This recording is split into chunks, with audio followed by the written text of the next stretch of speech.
जय भीम सर्वांना.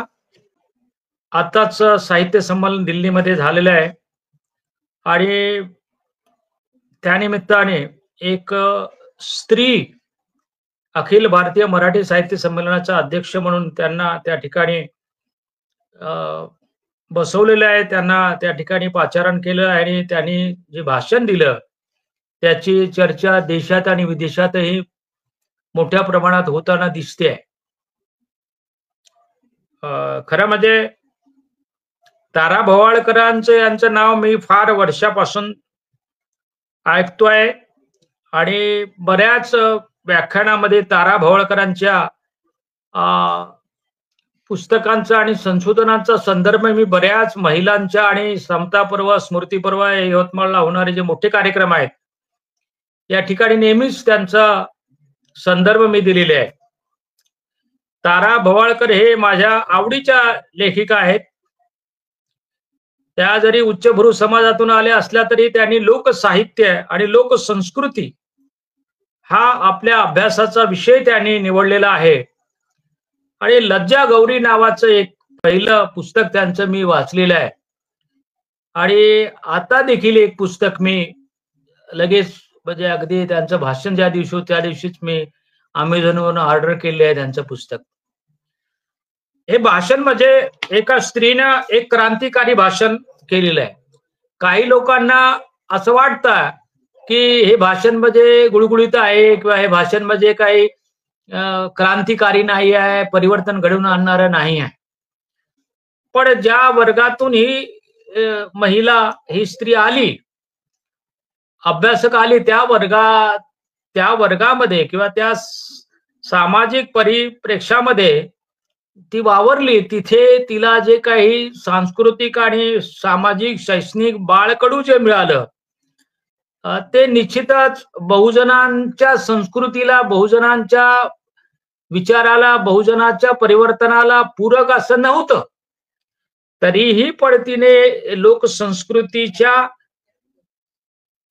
प्रेमापोटी, लोकधर्माच्या प्रेमापोटी किंवा लोक जीवनाचा तिला जी आस्था होती त्याच्यातून जे काही तिने अभ्यास केला आणि नवीन नवीन गोष्टी मांडल्या, त्या फार महत्वाच्या आहे, अधोरेखित आहे.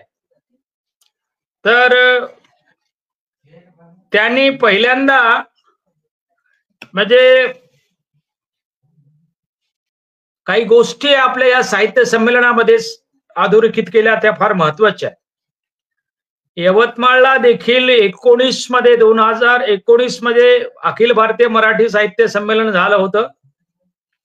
इथे नयनतारा सहगल यांचं एक भाषण होणार होतं उद्घाटनाच्या प्रसंगी, परंतु इथल्या प्रतिगामी लोकांनी ते भाषण होऊ दिलं नाही.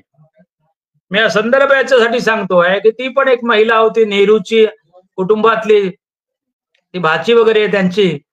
आणि हे सगळं इथे छोट्याशा यवतमाळ सारख्या खेड्यामध्ये, ते खेड्यासारखंच आहे यवतमाळ, म्हणजे होऊ दिलं नाही भाषण त्यांचं, ते आल्या नाही. आणि दिल्लीमध्ये तर सगळे लोक बसून आहेत आणि हे वातावरण भोवतालचं आपण बघतोय की कशा प्रकारचं सरकार आपल्या भोवती आहे, कशा प्रकारचे सरकार कोणत्या संघटनांना, कोणत्या विचारांना सहकार्य करत आहे, मदत करत आहे. अशा अवस्थेमध्ये तारा भवाळकरांनी जे भाषण केलं ते फार महत्वाचं आहे. तिचं एक महत्वाचं एक सार तिच्या भाषणाचा, त्यांच्या भाषणाचं हे आहे की जे काय अभिजन समाज व्यवस्था आहे, हे क्लासिकल आणि मासिकल, आपण त्याला इंग्रजीमध्ये असं सोप्या भाषेत उच्चारासाठी म्हणू, जे अभिजन समाज व्यवस्था आहे, अभिजन संस्कृती आहे, अभिजन धर्म आहे, अभिजन साहित्य आहे, अभिजन नाट्य परंपरा आहे, अभिजन राजनीती आहे, हे जे आहे उच्च भरूंच आहे. अभिजन म्हणजे उच्च भरू, क्लासिकल. मासिकल जे आहे, जे लोक संस्कृती आहे, लोकजीवन आहे, लोक साहित्य आहे, फोकलोअर असा शब्द वापरला त्यांनी भाषणामध्ये मध्ये. हे लोकसाहित्य, लोकसंस्कृती, लोकजीवन. तर हे अभिजन साहित्य किंवा अभिजन संस्कृती, अभिजन भाषा हे वरच्या दर्जाची, त्यांचं म्हणणं आहे की वरच्या दर्जाची समजलं जातं. की पुण्यातली भाषा जी आहे ती स्टँडर्ड भाषा असली पाहिजे, ती पुणेरी असली पाहिजे, ती शुद्ध असली पाहिजे, विशुद्ध भाषा असली पाहिजे, अशा प्रकारचा तो अट्टहास हे त्या अभिजन भाषेचा अभिजन साहित्यामध्ये नेहमी केला जातो. तर तारा भवाळकरांचं म्हणणं आहे की अभिजन साहित्य असो, अभिजन विचार असो, अभिजन संस्कृती असो, अभिजन धर्म असो, हे सगळं मोठं कशामुळे झालं तर ते म्हणतात लोकसंस्कृतीमुळे झालं. लोकसंस्कृतीमध्ये क्लासिकल मासेस जे आहेत, छोटे छोटे वर्ग आहेत, छोट्या छोट्या जाती जमाती आहेत, त्यांनी उल्लेख केला काही काही ठिकाणी आदिवासीचा केला, जाती जमातीचा केला, पण बोलताना मी सांगू छोटे छोटे जे जाती जमाती आहे यांची जी भाषा आहे या भाषेमधले शब्द आहेत मख असे शब्द वापरले त्यांच्या काय हे शब्द आहे, या शब्द उचललेले आहे उच्चभ्रू संस्कृतीतल्या किंवा उच्चभ्रू साहित्यिकाने हे लोकसंस्कृतीमधले शब्द उचललेले आहे आणि ते उचलल्यामुळे ते स्वीकारल्यामुळे त्यांची संस्कृती प्रगल्भ झालेली आहे. याचं विश्लेषण करत असताना तारा भोळकर हे नाही सांगत पण की ज्यांनी म्हणजे गावकुसाबाहेरचे असतील, आदिवासी असतील, भटक्या असतील, जमाती असतील, या सगळ्यांची भाषा आहे, संस्कृती आहे, विचार आहे, रूढी आहे, परंपरा आहेत, हे सगळं उचललं आणि त्याच्यातून त्यांनी त्यांचं जे काही साहित्य आहे, त्यांचे सांस्कृतिक वैभव आहे, साहित्यिक वैभव आहे, धार्मिक वैभव आहे, भाषिक वैभव आहे, त्यांनी ते प्रगल्भ आणि प्रगत केलेलं आहे. इथपर्यंत त्यांनी म्हटलंय की ते उचललेलं आहे, घेतलंय लोकसाहित्याकडून, लोकांकडूनच घेतलेलं आहे, ग्रामीण जीवनातून घेतलेलं आहे, छोट्या छोट्या जाती जमातीच्या भाषांमधून ते घेतलेलं आहे आणि त्याच्यातून त्यांची अभिजन संस्कृती प्रगल्भ झालेली आहे असं ते म्हणतात. ते असं प्रगल्भ झाले असं म्हणत नाही, घेतलंय इथपर्यंत म्हणतात आणि थांबतात तिथे. ते खरं म्हणजे अभिजात संस्कृतीला, अभिजात जे संस्कृती आहे, अभिजात जे साहित्य आहे, अभिजात धार्मिक परंपरा के धर्मनीती आहे, हिला मोठं करण्याचं काम कोण जर केलं असेल या देशामध्ये मित्र, तर ते लोकसंस्कृतीने, लोकसाहित्याने, लोकविचाराने, लोकपरंपराने, लोकरूढींनी केलेलं आहे. हे असं स्पष्ट सांगायला पाहिजे होतं, त्यांनी ते सांगितलं नाही. मग हे करत असताना त्यांनी सांगितलं ते बरोबर आहे, ते म्हणले की हे करतात असं, परंतु ते आपली परंपरा मोठी बनवतात, परंतु ज्या लोक परंपरेतून लोक व्यक्ती आहेत, ज्या लोकव्यक्ती, या लोक परंपरेतल्या श्रेष्ठ व्यक्ती आहेत किंवा लौकिक पावलेल्या ज्या व्यक्ती आहेत, श्रेष्ठ जन आहेत त्या लोकसंस्कृतीमधले, यांना स्वीकारायचं, परंतु त्यांना पूजायचं नाही, पूजनीय मानायचं नाही. आणि ते सांगतात, यातलं एक मोठं उदाहरण म्हणजे गौतम बुद्धाचं देतात. त्यांनी सुरुवातच तिथून केली, म्हणून आपणही सुरुवात तिथून करूया. ते म्हणतात की एक पद्धत आहे अभिजात साहित्याची, अभिजात परंपरेची, अभिजात धार्मिक परंपरा आणि संस्कृतीची एक पद्धत आहे. जे लोक परंपरेमधले जे काही श्रेष्ठ जन आहेत, जे मोठे लोक आहेत, ज्यांनी आपल्या श्रमाने, आपल्या बौद्धिक कौशल्यातून, आपल्या प्रतिभेतून, आपल्या प्रज्ञेतून जे नवीन काही निर्माण केलं, या विश्वाला नवीन काही दिलं, हे अभिजनांना जेव्हा माहित असतं किंवा माहित होतं, तेव्हा ते त्यांच्यात एक प्रकारची असूया निर्माण होत असते मित्रांनो, की आपल्याला ते हे जमलं नाही, आपल्याला हे जमलं नाही आणि हे यांनी कसं काय हे निर्माण केलं. म्हणून पहिल्यांदा ते त्या व्यक्तीचा, त्या परंपरेचा, त्या मूल्याचा, म्हणजे त्याला दुर्लक्ष करतात, त्या मूल्यांकडे ते दुर्लक्ष करायचे, त्याला महत्व नाही द्यायचं. एवढं करूनही हे मूल्य, हे व्यक्ती, हा विचार सर्वसामान्यामध्ये जर जात असेल आणि सर्वसामान्य हे स्वीकारत असतील, तर मग काय करतात ते हे लोक, या व्यक्तीला, या मूल्यांना ते त्रास देणं सुरू करतात. हे मूल्य नाकार म्हणजे मूल्याचा अपभ्रंश करणे, मूल्यांची टिंगलटवाळी करणे, मूल्यांमधल्या असल्या भाषिक आणि वैचारिक त्यात खोटं आहे काहीतरी सांगणे, व्यक्ती असेल तर तिला छळणे, शक्य झालं तिला मारूनच टाकणे, अशा प्रकारची एक पद्धत त्यांच्यामध्ये असते. जसं की चारवाक परंपरा आपण पाहतोय की बुद्धाच्या अगोदर या देशामध्ये चारवाकाची एक वैज्ञानिक परंपरा होती.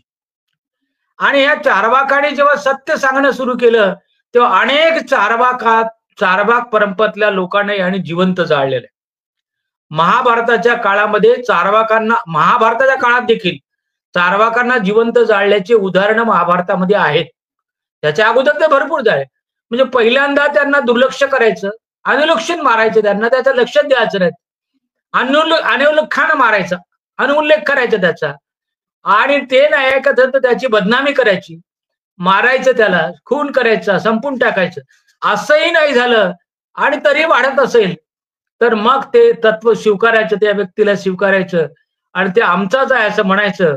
आणि तारा भोवळकर सांगतात की बुद्धाला देखील अशा प्रकारे सुरुवातीला आपला माहित आहे, बुद्धावर पागल हत्ती सोडले, त्या पर्वतातून जात असताना वरून त्यांच्या अंगावर मोठ्या मोठ्या शिळा ढकलल्या, त्यांची स्त्रियाच्या संदर्भात बदनामी करण्याचा प्रयत्न केला, मारण्याचा प्रयत्न केला, सुरुवातीला दुर्लक्ष केलं, नंतर असे प्रकार केले आणि नंतर मग त्यांना बुद्धाला त्यांनी मग तारा भोळकर म्हणतात की अवतार बनवलं आणि अवतार बनवून मग त्यांनी नव्या अवतारामध्ये टाकलं. परंतु हे करत असताना ते म्हणतात की नव्या अवतारामध्ये टाकलं, हे रूपा कुलकर्णी नाही सांगितलं अगोदर, तारा भोळकरच्या अगोदर, की त्याने म्हटलं की देवाऱ्यामध्ये कुठं किंवा कोणा मंदिरामध्ये हिंदूंच्या हा म्हणजे बुद्ध तुम्हाला त्या ठिकाणी दिसत नाही. तर ही अशी एक पद्धत त्यांच्यामध्ये असते.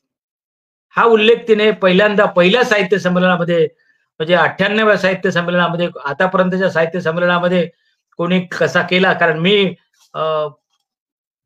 बऱ्याच वर्ष 30-35 वर्षापासून, 40 वर्षापासून साहित्य संमेलन पाहतो हे सगळे, तर असा उल्लेख वगैरे कुठं केलेला दिसत नाही, पण तारा भोळकरांनी केलेला दिसतोय.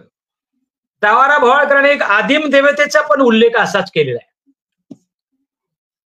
ज्याला आपण गणपती हे देवता म्हणून सर्वत्र त्याचा स्वीकार आपण करत असतो, गणपती देवतेचा. तर तारा भोळकरांनी गणपतीचा पण उल्लेख या भाषणामध्ये, कालच्या त्या याच्यामध्ये त्या जे दाखवलं टीव्हीवर किंवा मीडियावर दाखवलं त्या भाषणामध्ये उल्लेख नाही आला, पण त्यांच्या लेखी भाषणामध्ये ते उल्लेख आहे. बुद्धासारखा, तथागत बुद्धासारखा गणपतीला देखील यांनी अशाच प्रकारे स्वीकारलेला आहे. गणपती हा आदिमांची देवता असं त्यांनी म्हटलेलं आहे. गणपती आदिमांची देवता आहे आणि ती उग्र देवता आहे. महाभारताच्या, माझ्या अभ्यासानुसार महाभारताच्या काळापर्यंत गणपतीला विघ्न करता असं म्हणायचे. तारा भोळकरांनी विघ्न कारक असा शब्द वापरला त्यांनी भाषणात त्यांच्या. विघ्न तारक नाही, विघ्न कारक. आणि डेबी प्रसाद चट्टोपाध्यायांचा त्यांनी उल्लेख केलेला आहे. डेबी प्रसाद चट्टोपाध्यायाने लोकायत नावाचा ग्रंथ लिहिलेला आहे.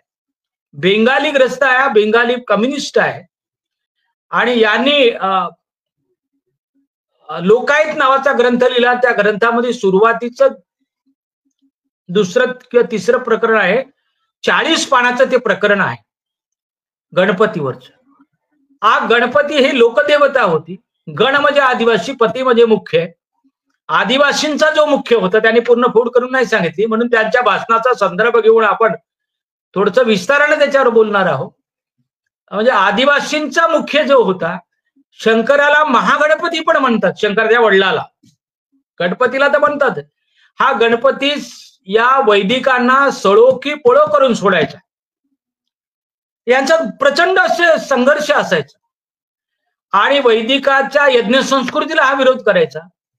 जसं बुद्धाने यज्ञाच्या ठिकाणी यज्ञ संस्था जी होती आणि या यज्ञ संस्थे किंवा यज्ञाच्या ठिकाणी पशुबळी जायचे, कधी नरबळी पण दिल्या जायचे. हे बुद्धाने विरोध केला आणि लोकांना आवडलं. ते लोकांना असं आवडलं की हे बरं नाही बाबा, हे काही हत्या वगैरे करणं बरोबर नाही. आणि म्हणून लोक बुद्धाच्या सोबतीने गेले, लोक बुद्धाच्या सोबत गेले. मग बुद्धांच्या सोबत लोक आहेत का? हे आज गौरक्षण नावाचा कार्यक्रम हा बुद्धाचा कार्यक्रम आहे. खरं म्हणजे गौरक्षणाचा कार्यक्रम आहे ना, हा बुद्धाचा कार्यक्रम आहे. हे उचलेगिरी ते तारा भोळकरांनी त्यांनी 2-4 वेळी शब्द वापरला, उचलेगिरी करतात. हे कुठलीही गोष्ट असेल तर उचलेगिरी ते करतात आणि मग ते स्वतःला ते बनवतात. आम्ही नेहमी सांगत असतो कोआप्ट म्हणजे आपल्यात ते सामावून घेणे.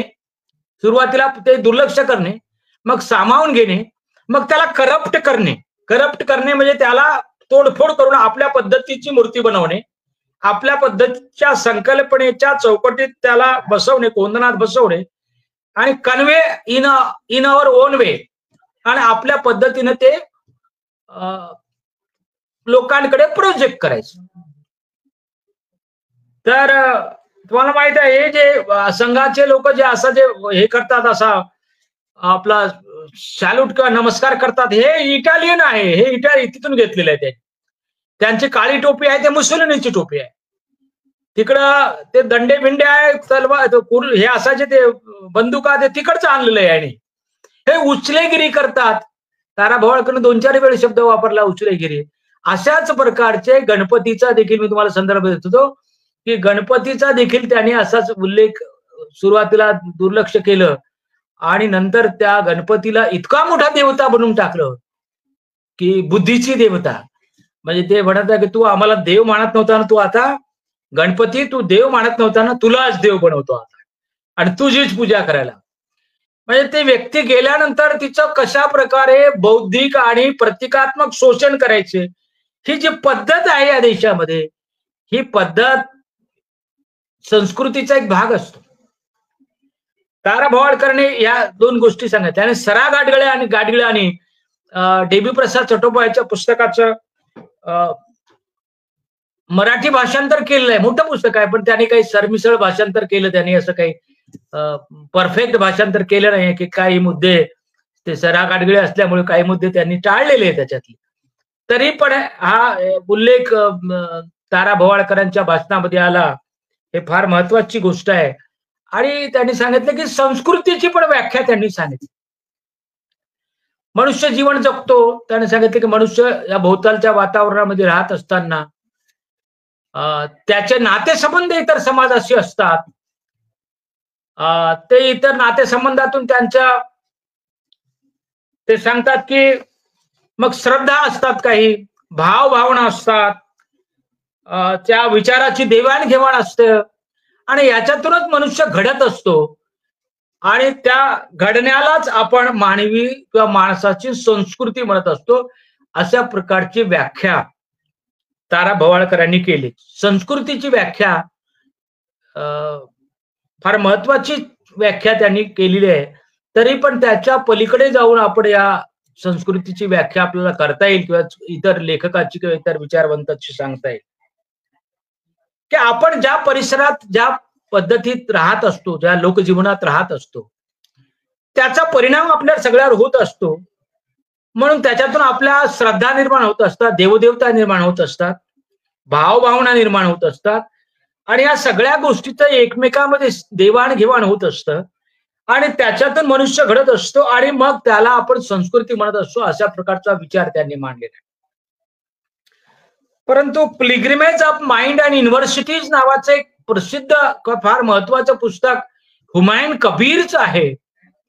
त्या हुमायून कबीरने त्या पुस्तकात संस्कृतीची व्याख्या फार सुंदर पद्धतीने मांडली. हुमायून कबीर म्हणतात, म्हणजे तारा भोळकरांच्या या व्याख्येचा संदर्भ घेऊन आपण ही व्याख्या या ठिकाणी हुमायून कबीरांची व्याख्या, डाव्या विचाराचा हा विचारवंत आहे, लेखक आहे, संशोधक आहे, इतिहास तज्ञ आहे. ते म्हणतात की एका शब्दात त्याने सांगितलंय, कल्चर इज इफ्लोरन्स ऑफ सिव्हिलायझेशन, इफ्लोरन्स असा शब्द वापरला त्याने. इफ्लोरन्स म्हणजे बहर, बहर, फुलांचा बहर. संस्कृती हे सभ्यतेच्या झाडावर आलेला बहर असतो आणि पुढे जाऊन ते सभ्यता आणि संस्कृतीची व्याख्या करतात. ते म्हणतात की सभ्यता म्हणजे मनुष्य भटक्या अवस्थेतून भटकत भटकत गुफेचं जीवन मागे सोडून कुठेतरी नदीच्या किनारी, तलावाच्या किनाऱ्यावर, काठावर, समुद्राच्या काठावर वस्ती करून राहिला. पक्के घर बांधले त्याने, नागरी व्यवस्थेच्या पद्धतीने घर बांधले, शेती करू लागला. याला सभ्यता म्हणतात, सिव्हिलायझेशन म्हणतात. भटकी अवस्था सोडून मनुष्य प्राणी किंवा मानवाच्या वेगळ्या वेगळ्या टोळ्या एकत्र येऊन पक्के घर बांधून किंवा झोपड्या बांधून त्या नदीच्या काठावर, तळ्याच्या काठावर, समुद्राच्या काठावर राहू लागले. त्या वस्तीला सभ्यता म्हणायचं, सिव्हिलायझेशन म्हणायचं. आपल्याकडे गफलत करतात, दोन्हीला कल्चर संस्कृतीच म्हणतात. सिंधू संस्कृती, सिंधू सिव्हिलायझेशन होती. आणि मग हे भटके लोक छोट्या छोट्या टोळ्या एकत्र आल्यानंतर हुमायून कबीर म्हणतात की त्यांना कम्युनिकेशनच्या अडचणी निर्माण झाल्या. कम्युनिकेशनच्या अडचणी निर्माण झाल्या म्हणून त्यांनी पहिल्यांदा भाषा निर्माण केली. भाषा निर्माण केल्यानंतर मग त्यांना व्यवस्थापनाचा प्रश्न आला. संख्येने मोठे लोक असल्यामुळे त्याच्यात व्यवस्थापनाचं भांडणं होऊन राहिल्या, वाद होऊन राहिले, भांडण तंटे होऊन राहिले. म्हणून सामाजिक संस्था निर्माण झाल्या, राजकीय संस्था निर्माण झाल्या. चांगली शेती पिकून राहिली, खाया पियाला व्यवस्थित भेटून राहिलं, मग वेळ भेटून राहिला. मग वेळ काय, या वेळ कुठे गेला तर मग कविता लिहून राहिले लोक, गाणे लिहून राहिले, दगडावर मूर्त्या करून राहिले. कलेचा आविष्कार झाला, तत्वज्ञानाचा आविष्कार झाला, राजकीय सामाजिक संस्थांचा आविष्कार झाला, इतिहासाचा आविष्कार झाला. नवीन नवीन कपडे तयार करणं सुरू झालं, मग पेहरावांचा आविष्कार झाला, खाद्यपदार्थाचे संशोधन लागलं. ह्या सगळ्या भाषा, पेहराव, कला, राजकीय सामाजिक संस्था, तत्वज्ञान, साहित्य, विचाराची देवाणघेवाण, भाषण, कार्यक्रम, हे सगळं मिळून जे असते त्याला संस्कृती. मग हुमायून कबीर म्हणतात हे सगळं मिळून जे असतं त्याला संस्कृती म्हणतात. आणि या संस्कृतीचा आपल्या जीवनावर फार मोठा पगडा असतो.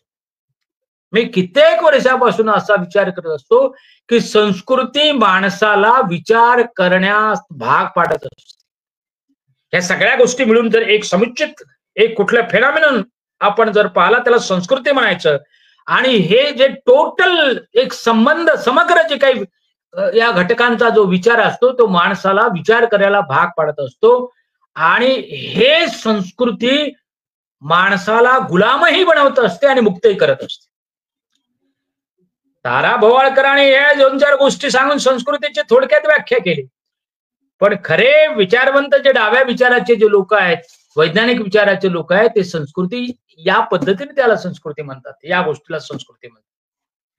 म्हणून मी बऱ्याच दिवसापासून विचार करतो, बऱ्याच वर्षापासून विचार करतो की संस्कृती माणसाच्या त्या धर्म पण आला. संस्कृतीचा सर्वात मोठा घटक कोणता असेल तर धर्म, देवदेवता, पूजा अर्चा, विज्ञान तंत्रज्ञान, हे पण आज संस्कृतीमध्ये येते. इंटेलिजन्स म्हणजे आर्टिफिशियल इंटेलिजन्स हे संस्कृतीमध्ये आलं. ह्या सगळ्या गोष्टीचा television, radio, WhatsApp, Facebook, Instagram, हे सगळे संस्कृतीचे घटक आहेत. आणि हे तुमच्या जीवनावर फार मोठा परिणाम करतात. म्हणून तारा भोवाळकरांच्या या घटकाला घेऊन थोडस दूर जाऊन मी विचार करतो. जर पुरोगामी लोकांना या देशामध्ये परिवर्तन जर घडून आणायचं असेल तर तुम्हाला एक स्वतंत्र संस्कृती उभी करावं लागेल, एक पर्यायी संस्कृती उभी करावं लागेल. बुद्धाने ती पर्यायी संस्कृती तुम्हाला दिली आहे, पण ते बौद्धांपर्यंतच मर्यादित राहिले. ते भटक्यांपर्यंत गेली नाही, आदिवासींपर्यंत गेली नाही, शोषितांपर्यंत गेली नाही, बहुजनांपर्यंत गेली नाही. मी मागील 2 वर्षापासून आमच्या शहरामध्ये एक चौक आहे, दत्त चौक. त्या चौकामध्ये आम्ही 9:30 वाजता तिथं बरेचसे 10-15 बहुजन समाजाचे म्हणजे मराठी, कुणबी, तेली, माळी यांचे इंजिनियर आणि प्राध्यापक तिथे येतात. मी पण त्याच्यात बसायला जातो. त्यांना काहीही माहित नाही मित्रांनो. ते आजही या देशातल्या प्रतिगामी संस्कृतीच्या मूल्यांचे आणि विचाराचे वाहक आहेत. काही कारण नसताना ते मुस्लिमांचा सतत द्वेष करत राहतात. मनुस्मृतीतल्या साध्या साध्या गोष्टी त्यांना माहित नाही. म्हणून तुम्हाला परिवर्तन जर घडून आणायचं असेल, साहित्य संमेलनाचं भाषण ठीक आहे, या निमित्तानं आपण हे पण सांगितलं पाहिजे की परिवर्तन घडून आणायचं असेल तर या सगळ्या घटकांमध्ये एक बुद्ध संस्कृती तुम्हाला म्हणजे तथागतांची संस्कृती रुजवावी लागेल.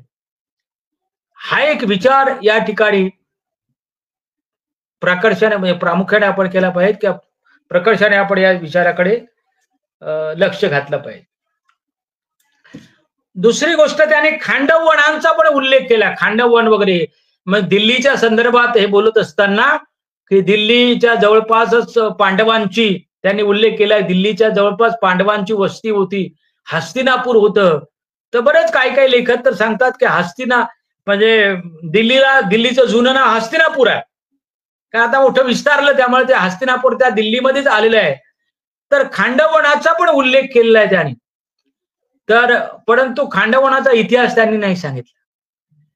पण त्या संदर्भात आपण हे आजचं व्याख्यान घेतलं आहे की तारा भोवाळकरांचं अखिल भारतीय साहित्य संमेलनातलं भाषण, त्याचे अन्वय अर्थ आणि त्यांचे सामाजिक विश्लेषण.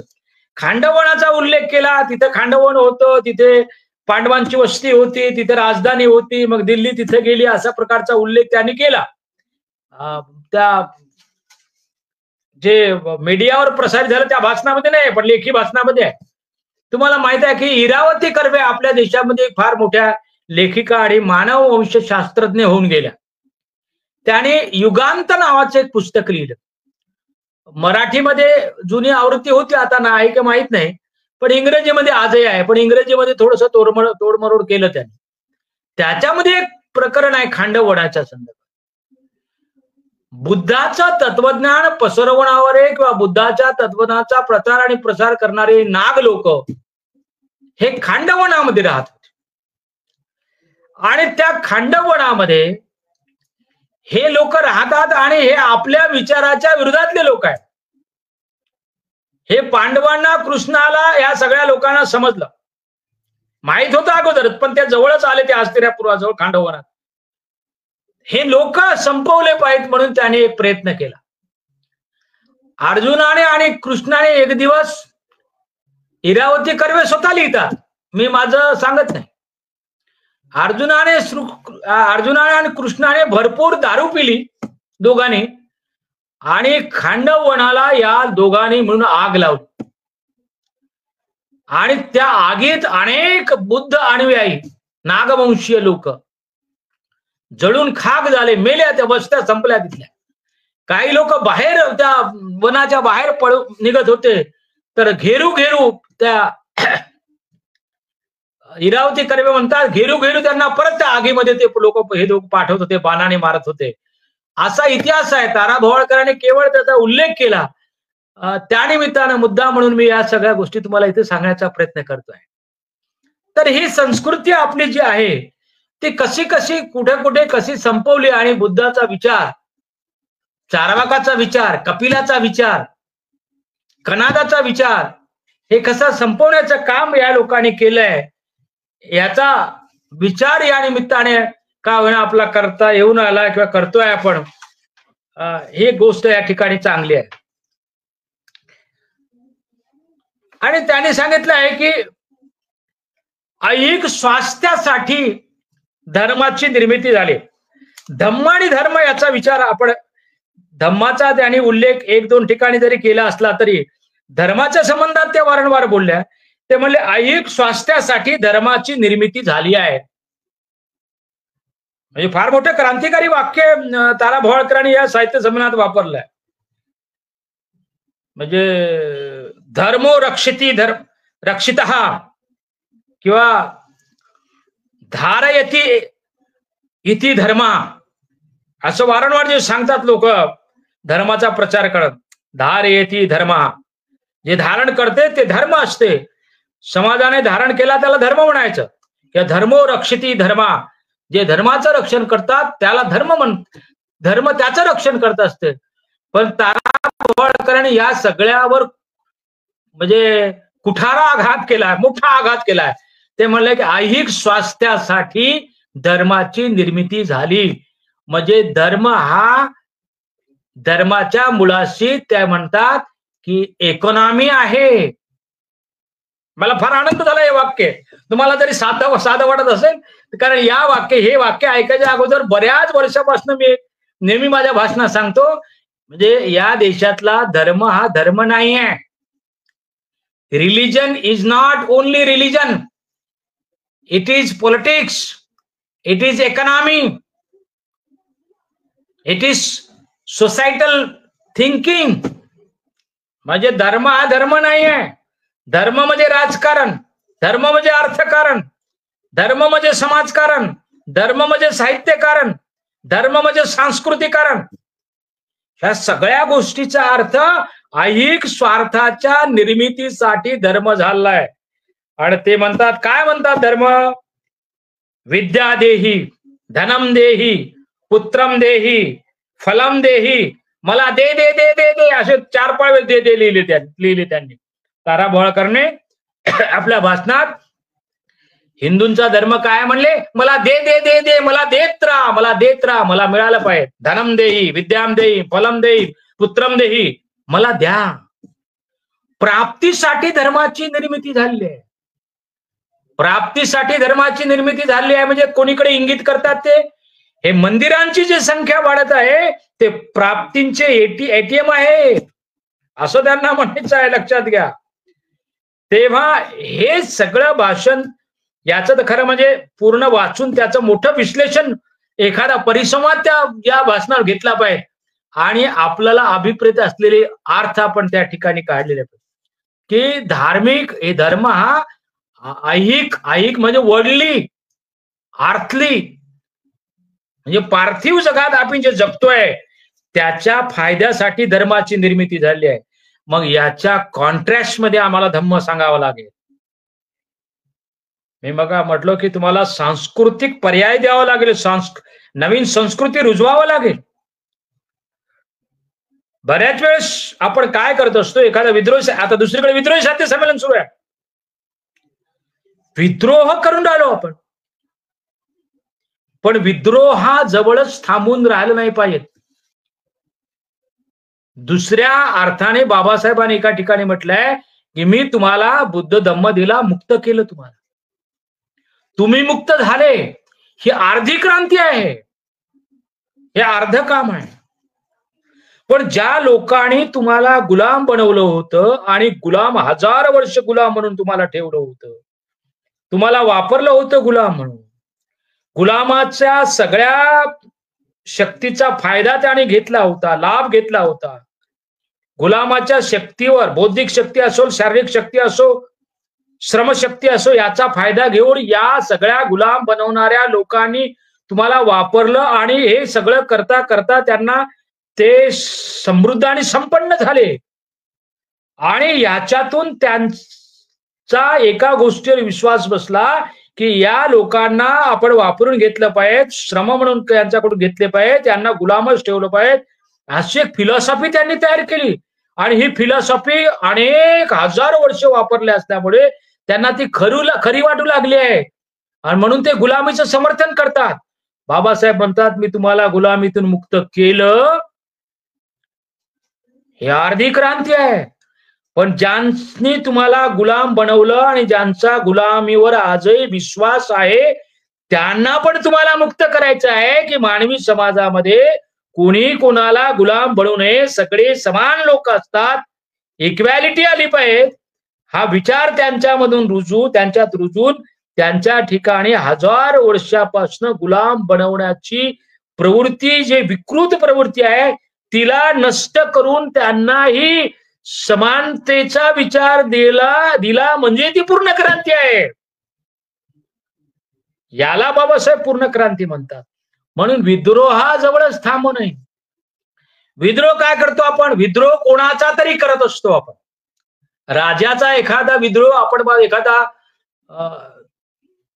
एखाद्या राजेशाही मधला एखादा सैनिक विद्रोह करतो, तो राजाच्या विरोधात करतो, म्हणजे तो राजाला शत्रू मानतो. जेव्हा आपण एखाद्या व्यक्तीला शत्रू मानतो तेव्हा त्या व्यक्तीचे विचार आपल्या डोक्यात असतात. आपण सारखा त्याचा विचार करत असतो. रजनीचा नाही सांगितलंय बऱ्याच वेळी. त्या अर्थाने, भावनिक अर्थाने आम्ही काय असतो? त्या व्यक्तीचे गुलाम असतो, भावनिक गुलाम असतो. एक वेगळी दुष्ट भावना असते आमची, त्याला मारायचं, त्याला त्रास द्यायचा, त्याला शत्रू मानल्यानंतर. परंतु ते म्हणतात की आम्हाला या विद्रोहाच्या पासून वर उचलता आलं पाहिजे, स्वतःला उंच करता आलं पाहिजे. विद्रोह हा प्रमाण नसलं पाहिजे आमचं. आम्ही विद्रोही प्रामाण्य नसलं पाहिजे. आम्ही बुद्धिप्रामाण्य असलं पाहिजे.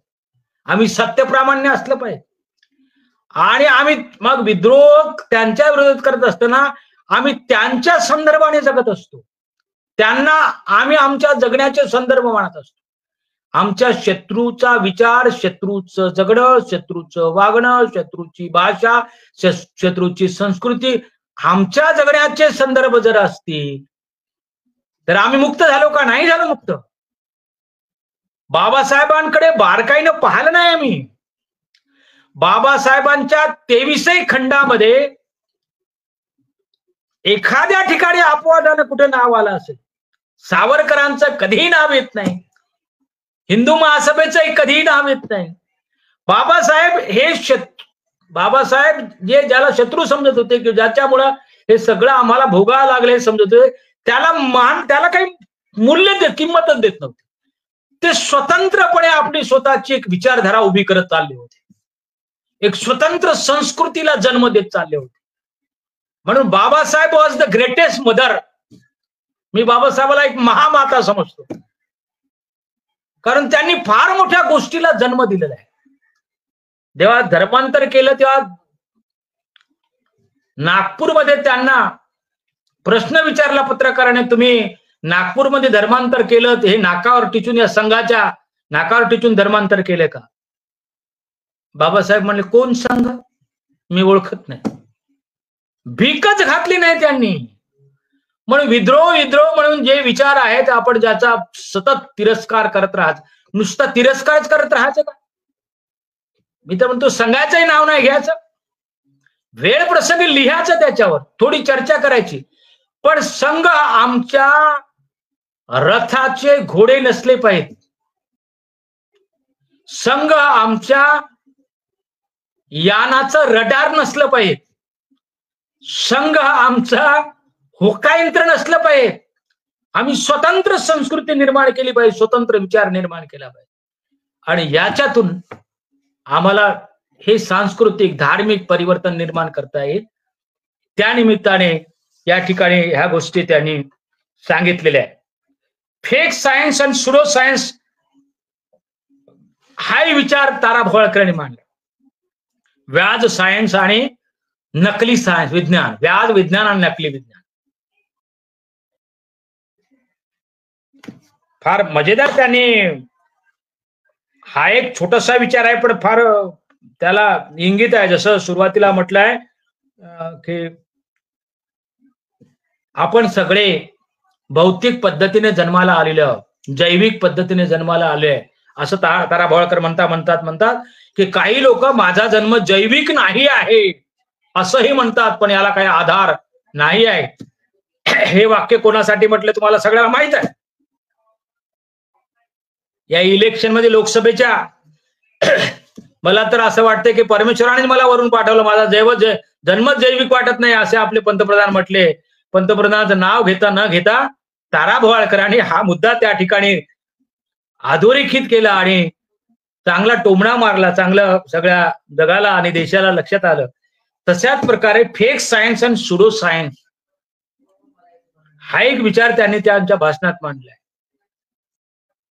तर अलीकडच्या काळामध्ये अनेक वैज्ञानिक लोक आपले पंतप्रधान देखील एका इथून भाषणामध्ये म्हणाले की गणपतीचं शिर त्या कापलेल्या हत्तीचं डोकं बसवल्यानंतर बसवता येतं, याचा अर्थ प्लास्टिक सर्जरी होती.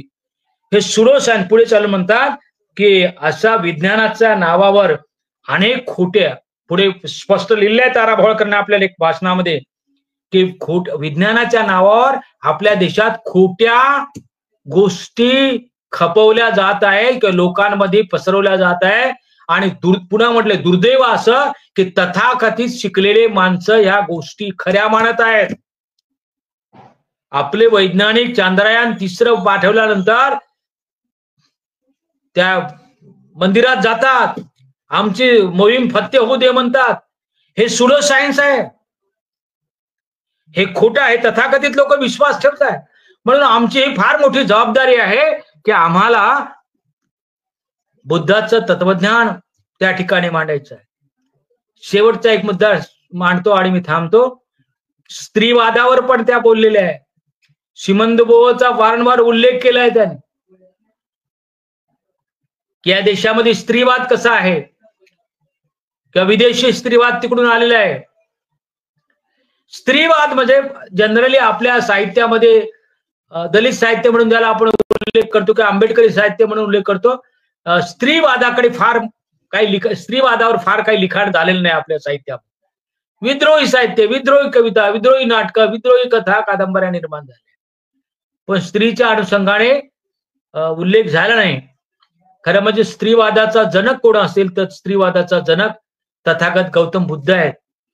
आपला माहित आहे त्या राजाच्या संवाद सुरू असताना मुलगी जन्माला आला, निरोप येतो आणि म्हणाले की बा मला मुलगी जन्माला आला. तो राजा नाराज होतो आणि मग बुद्ध म्हणतात यार नाराज होण्याचं कारण नाही, मुलगी जन्माला आली तर तुझ्या कुळाचा उद्धार होईल. हा स्त्रीवाद बुद्धाने पहिल्यांदा सांगितला आहे. जगात जे काय स्त्रीवाद आहे त्याचं मूळ भारतामध्ये आहे आणि ते बुद्ध तत्वज्ञानामध्ये आहे. बुद्ध आणि धम्मामध्ये हे उदाहरण आहे. अलीकडच्या काळात सिमोन दी बोस सेकंड सेक्सचा विचार नेहमी केला जात असतो.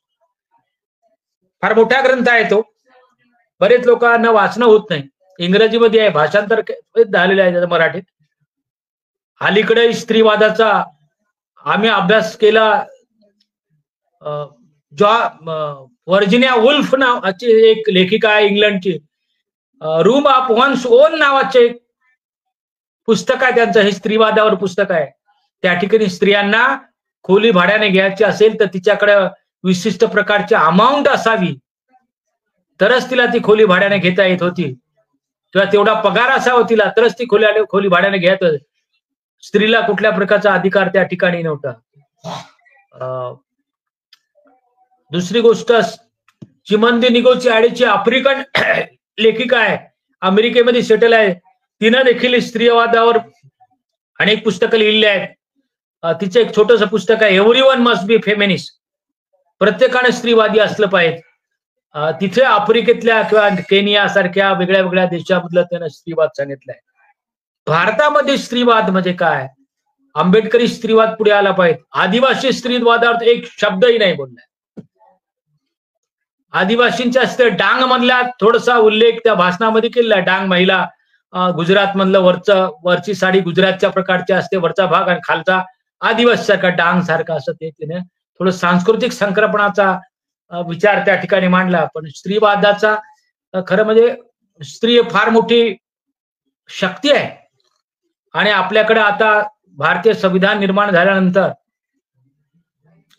ह्युमन रिसोर्स डिपार्टमेंट झालंय, HRD,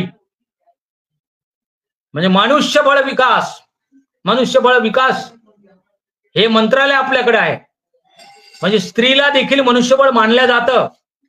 अर्ध्या स्त्रिया, आपण 144 म्हटलं तर आपण समजूया की 62 कोटी स्त्रिया या देशामध्ये आहे. 60 कोटी स्त्रिया आहेत. यांचा मनुष्यबळ म्हणून मनुष्यबळ म्हणून याचा विचार का केला जाऊ नये? हाही विचार नव्या पद्धतीने आपण आंबेडकरी किंवा बुद्धिस्ट विचार करणारे, पुरोगामी विचार करणाऱ्या लोकांनी मांडला पाहिजे.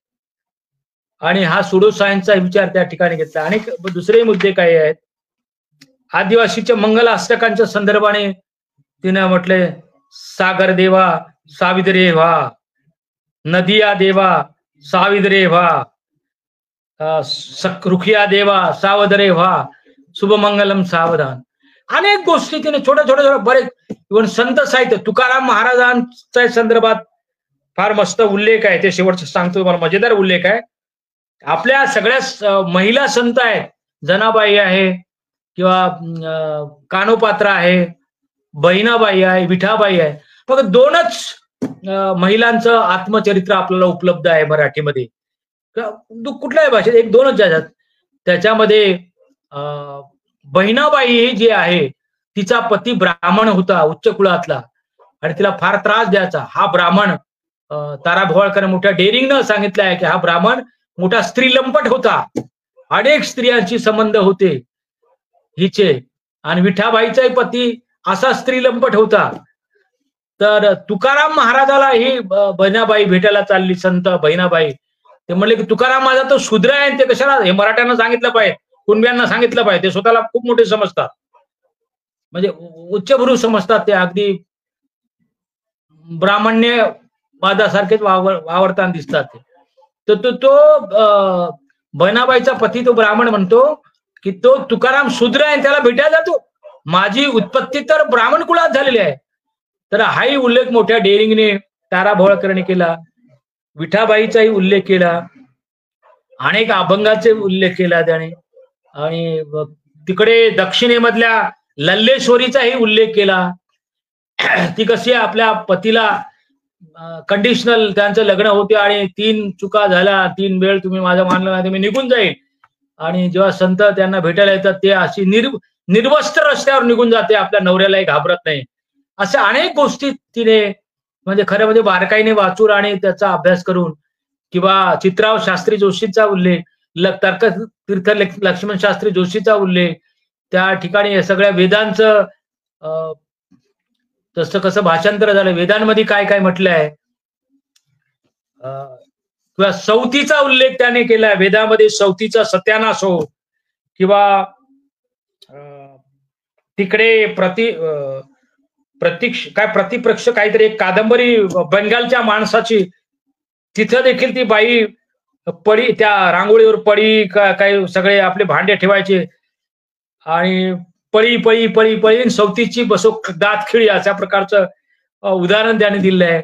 अनेक उखाणे या ठिकाणी आल्या, अनेक ओव्या आल्या, किंवा जाते जेव्हा गिरणी आल्यानंतर आत्या सासूबाई दळू दळू मेल्या, आणि माझ्या राजात बाई गिरणाबाई आल्या, अशा प्रकारच्या ओव्या देखील तिने म्हटलेल्या आहे. मोठं विस्ताराने भाषण आहे. मी फक्त असं चाललंय 72 पानाचं भाषण आज सकाळीच काढून आणलं. तर या निमित्तानं मला या ठिकाणी बोलण्याची संधी दिली. आमचे सन्मित्र आदरणीय राहुलजी खांडेकर नेहमीच मला असा विषय असेल तर बोलण्यास संधी देतात, त्याबद्दल त्यांचे धन्यवाद. मला सांगताना आनंद होतो. शांतिनिकेतन मधून मला एक निमंत्रण आलेले आहे, बेंगालमधून. तिथं देखील मला इंग्रजीमध्ये याच विषयावर बोलायचं आहे. ते म्हणले तुम्ही बोलता का. यांचा फोन आल्यानंतर त्यांचा पण फोन आला, म्हणजे बोलतो 1-2 दिवसानंतर. तर साहित्य संमेलनावर बोलायचं आहे, तिथं पण बोलायचं आहे, नागपूरला पण बोलायचं आहे, ऑनलाईन संविधानावर. या निमित्तानं सगळं तुमच्या लोकांचं प्रेम माझ्या प्रती आहे, त्याबद्दल मी सर्वांचे मनापासून धन्यवाद देतो. जय भीम. अतिशय व्यवस्थितपणे या सगळ्या भाषणांच्या महत्वाच्या नोंदी आपण घेत असताना त्याचा सामाजिक आशय आमच्या पुढे मांडण्याचा आपण जो प्रयत्न केला तो अतिशय यशस्वी झालेला आहे. आणि या तुमच्या व्याख्यानामधून खऱ्या अर्थानं तारा भवाळकरांचं जे हे भाषण आहे किती महत्वाचं आहे, आणि आजच्या परिस्थितीमध्ये एवढ्या मोठ्या मंचावरून त्यांनी ही भूमिका मांडणं हीच खरं तर महत्वाची गोष्ट होती. कारण त्यांनी उल्लेख करताना घालमोड्या दादा, आमचे घालमोडे दादा, हे महात्मा फुलेंचा उल्लेख महात्मा फुलेंचा उल्लेख केला, घालमोड्या दादांचं साहित्य संमेलन. तर ही मांडण्याची हिंमत खऱ्या अर्थानं बऱ्याच दिवसानंतर कुठेतरी आपण बघितलेली आहे. तर फार महत्वाचं हे भाषण झालेलं आहे, आणि अतिशय हे गाजणारं आज तुमचं हे भाषण आहे. आपण ही मांडणी केली त्याबद्दल आपले अत्यंत आभार. खूप चांगल्या पद्धतीने ही मांडणी केली आपण. या तारा भवाळकरांच्या भाषणाचं जे काही सामाजिक विश्लेषण आहे खऱ्या अर्थानं आमच्यापर्यंत पोहोचलं. त्याबद्दल सर तुमचं धन्यवाद. आणि हे सामाजिक मांडत असताना तुम्ही त्याला सांस्कृतिक सुद्धा विश्लेषणाची जोड दिलेली आहे, ती सुद्धा फार महत्वाची होती. त्याबद्दल सुद्धा आभार आपलं. धन्यवाद. जय भीम, जय भारत सर. जय भीम, जय भारत.